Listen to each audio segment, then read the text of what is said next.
আসসালামু আলাইকুম। কেমন আছেন সবাই? আশা করি সবাই ভালো আছেন। আলহামদুলিল্লাহ, আল্লাহ তাআলার অশেষ রহমতে আমরাও সবাই ভালো আছি।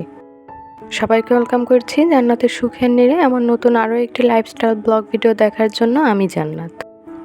সকল গৃহিণী আপুদেরকে নিয়ে আজকে কিছু গুরুত্বপূর্ণ কথা বলবো। জানতে হলে সম্পূর্ণ ভিডিওটি দেখতে হবে। তো আশা রাখছি সবাই আমার সম্পূর্ণ ভিডিওটি দেখবেন। আজকে সকালে নাস্তায় রুটি বানাইনি, একটু লুডুস রান্না করেছি আর সেই সাথে গতকাল রাতে কেক নিয়ে এসেছিল, তো সেটা দিয়ে কিছু একটা করার চেষ্টা করছি।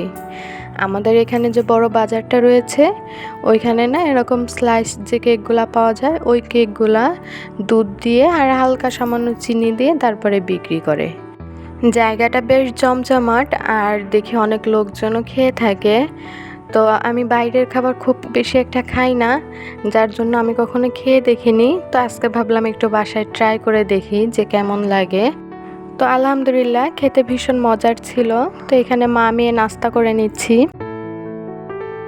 মেয়েদের সংসার জীবনটা এমন একটা জীবন, স্বামী স্ত্রীকে গুরুত্ব দিলে পরিবারের সবাই তাকে গুরুত্ব দেয়। একজন গৃহিণী সারাদিন অক্লান্ত পরিশ্রম করে কাজগুলো গুছিয়ে সংসারটাকে নিখুঁত করে পরিপাটি করে রাখে।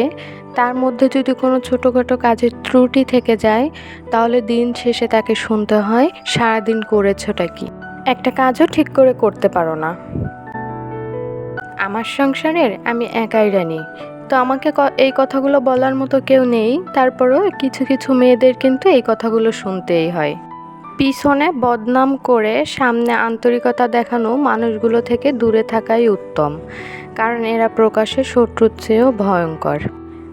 আর এই টাইপের কিছু মানুষ কিন্তু প্রতিদিনই আপনার চারপাশে ঘোরাফেরা করে, কিন্তু আপনি বুঝতেও পারেন না, কারণ এই মানুষগুলোকে চেনার কোনো উপায় নেই। মেয়ে হয়ে একটা জিনিস বুঝলাম, ভাগ্য নিয়ে জন্মগ্রহণ করতে হয়। রূপবতী গুণবতী যাই হই না কেন, ভাগ্যবতী হওয়াটাই সব থেকে বেশি প্রয়োজন। আলহামদুলিল্লাহ সেই ভাগ্যটা হয়তো আমার হয়েছে, যার জন্য এরকম সাপোর্টিভ একটা হাজব্যান্ড পেয়েছি।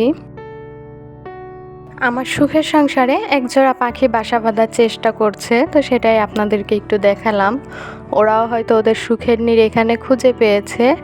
সবেমাত্র তৈরি করা শুরু করেছে, তো সম্পূর্ণ তৈরি করলে আপনাদের সঙ্গে একদিন শেয়ার করব।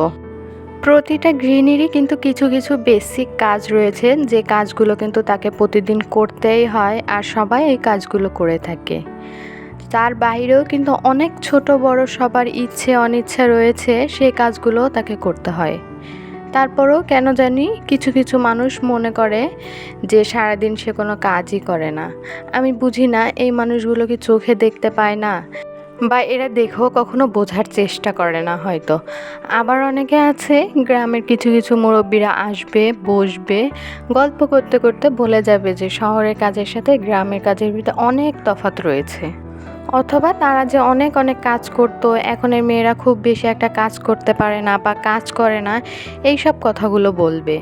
তো এই টাইপের মানুষগুলোকে না কিছু বলে লাভ নেই, কারণ তর্কে বিতর্কিত হয় আর ধীরে ধীরে জিনিসটা আরও বাড়তে থাকে। এর থেকে সব থেকে ভালো হয় কি, চুপচাপ যদি সেখান থেকে সরে আসা যায়। আমি কি কাজ করলাম না করলাম সেটা কারো দেখার বিষয় নয়, আমার সংসারটা ঠিক থাকলেই হলো। তবে দিন শেষে যদি নিজের সংসারের কেউ এই কথাগুলো বলে, তখন কিন্তু সেটা একদমই মানা যায় না, ভীষণ কষ্টদায়ক হয়।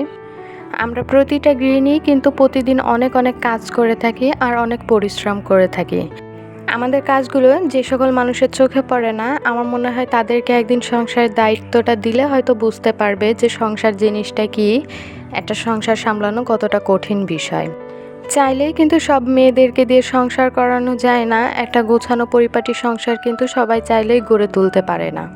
আমার আজকের ভিডিওটির কোথাও কোনো অংশ যদি একটু হলেও ভালো লেগে থাকে, তাহলে বলবো প্লিজ একটা লাইক দিয়ে ভিডিওটা কন্টিনিউ করতে। আর ভিডিওটি কেমন লেগেছে অবশ্যই একটা কমেন্ট করে জানাবেন। আমার চ্যানেলে নতুন হয়ে থাকলে চাইলে আপনি আমার চ্যানেলটি সাবস্ক্রাইব করে আমার পাশেই থেকে যেতে পারেন। আপনি যদি কাজগুলো অলরেডি করে থাকেন তাহলে আপনাকে অসংখ্য ধন্যবাদ। আজকে অনেক কথা বলেছি, তা কোথাও কোনো অংশ খারাপ লেগে থাকলে বা ভুল হয়ে থাকলে ক্ষমা দৃষ্টিতে দেখবেন। তো আজকের ভিডিওটা এই পর্যন্তই। সবার সুস্বাস্থ্য কামনা করে এখান থেকেই বিদায় নিচ্ছি। আল্লাহ হাফেজ।